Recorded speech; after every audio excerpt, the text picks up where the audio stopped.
Greetings and welcome to another excellent Trappy Traps video. I'm going to show you a double king pawn variation trap, and then I'm going to show you the most basic version where this trap comes from and gets transposed into other double king pawn openings. So double king pawn, e4, e5, knight f3, knight c6, and now the strike of d4. Now pawn takes pawn here. If you play bishop to c4, this is a Scotch gambit, and this can transpose if you wish. But the more basic version here is with a Gurren gambit, and pawn takes pawn for black.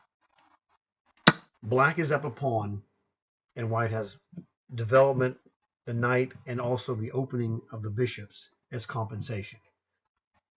Can you make it work is the question. Okay, so here, d6, trying to be solid in the center, getting your pieces out, etc. Just like a Scotch gambit, like I showed you, bishop to c4, very violent attacking move, potentially. So now to reduce some of the sting, potentially, of playing, say, knight to d5, because white was threatening to play knight to d5, attacking here and forcing contortions of knight h6, etc. The problem is bishop to g4 is not 100% developing. So white is developing with speed. He got his knight out. He got his bishop out. He's got his knight out. He castled, getting his king safe and getting the rook off the corner. So white has developed 5 different pieces. Black only 2. So black's got to be careful. White has gained some time for his forces to do stuff if he's available or has the ability to do it. So the problem that black has is that black, if he's a little bit skilled, can see that I can play knight e5. I'm threatening this bishop. He's threatening to take this knight. All right? And if he goes knight e5 and bishop goes back to e2, he could play knight takes knight, pawn takes knight. The queen can't recapture, obviously. Knight e5. Yeah, bishop e2, knight takes, bishop takes. All right, but he's reducing the pieces on the board. Bishop takes, queen takes, and now all white has is a knight on c3 and a queen, and he's a pawn down. It's not looking good for white. So the knight e5 threat seems to be better than it is. It's like, whoops, the bar went berserk. What does that mean? That means there's a bad combo for black. Pause the video, see if you can find it. And I'll be back in 3, 2, 1. And now, here's the killer. Knight takes e5. He's messed up royal. And there's nothing he could do. If he decides to just take your queen, well, you hit him with a mate in 2. Check. King e7, and now knight to e7 is checkmate. And this is the problem that he runs into after we play knight takes e5. If he just takes the knight, you have simply queen takes free bishop.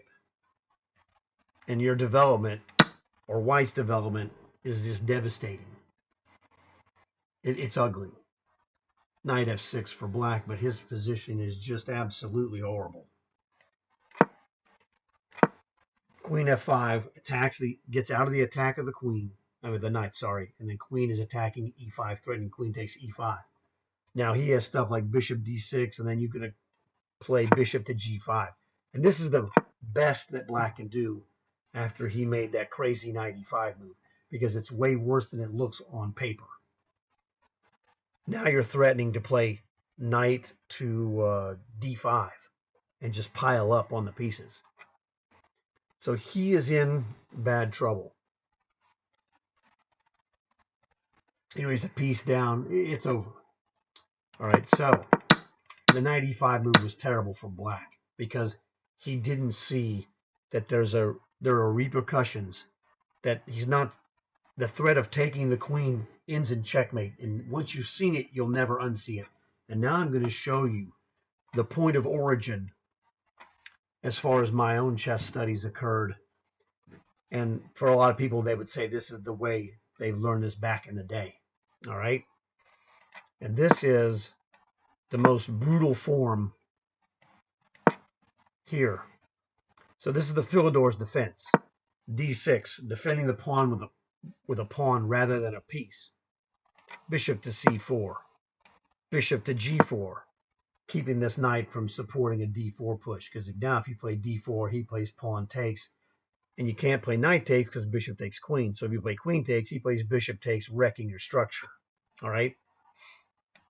And black is like, okay, that's fine. Sorry, knight to C3. Developing. You want to try and develop a new piece every time in a double king pawn as much as possible. And this is like, okay, a lot of players will play this H6 to stop these future bishop G5s or knight G5s. And that's where he's got a problem. He's walked into a famous trap.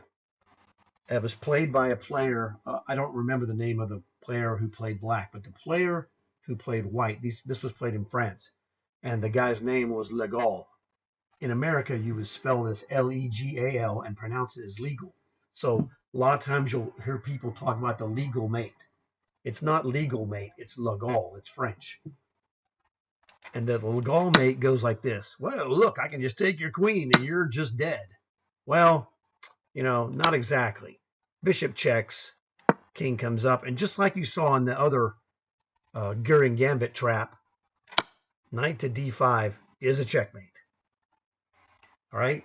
This is the Legal mate. This is the, you know, really what I say is this is the origin point of this tactical sequence. So it could happen, you know, in different openings.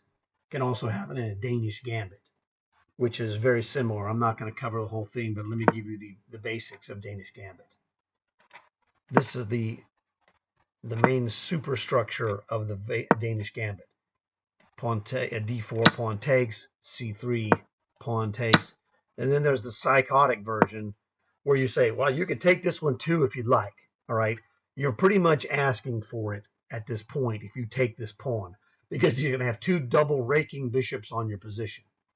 So it could theoretically occur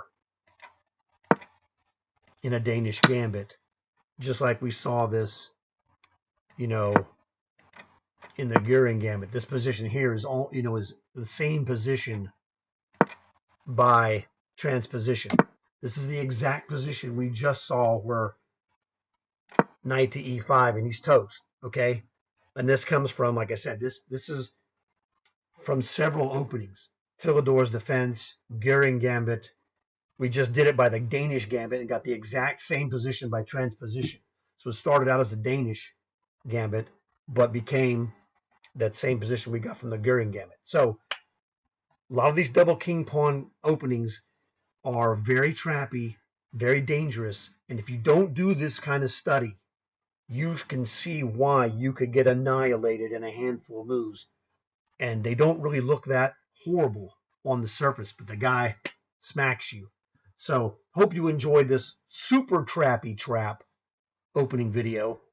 I look forward to seeing you guys again. Recommend me to your friends if you would. Check out my other mega training videos. And as always, like and subscribe.